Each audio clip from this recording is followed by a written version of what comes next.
ചാന്ദ്രദിനാഘോഷം സംഘടിപ്പിച്ചു. ചക്കുവള്ളി മിഴി ഗ്രന്ഥശാല കുട്ടിക്കൂട്ടം ബാലവേദിയുടെ നേതൃത്വത്തിലാണ് ചാന്ദ്രദിനാഘോഷം സംഘടിപ്പിച്ചത്. ചക്കുവള്ളി മിഴി ഗ്രന്ഥശാലയുടെ നേതൃത്വത്തിലാണ് ചാന്ദ്രദിനാഘോഷം സംഘടിപ്പിച്ചത്. മിഴി കുട്ടിക്കൂട്ടം ബാലവേദിയുടെ നേതൃത്വത്തിലായിരുന്നു ദിനാഘോഷം. അധ്യാപികയും മിഴി വനിതാവേദി സെക്രട്ടറിയുമായ എച്ച് ഹസീന ഉദ്ഘാടനം ചെയ്തു.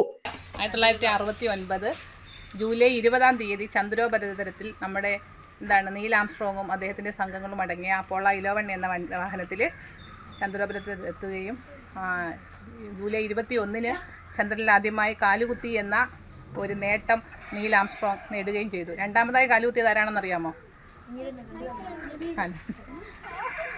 എഡ്വിൻ ആൾഡ്രിൻ ആണ്. Edwin Aldrin. പിന്നീട് അദ്ദേഹത്തിൻ്റെ ഈ വാഹനത്തെ നയിച്ചത് മൈക്കൽ കോളിൻസ് ആണ്. നൗറിൻ അധ്യക്ഷത വഹിച്ചു. അക്കരയിൽ ഷെഫീഖ്, സബീന നിസാം, യസൈറ, സബീന ബൈജു, നസീന, അഹസിയ എന്നിവർ പങ്കെടുത്തു.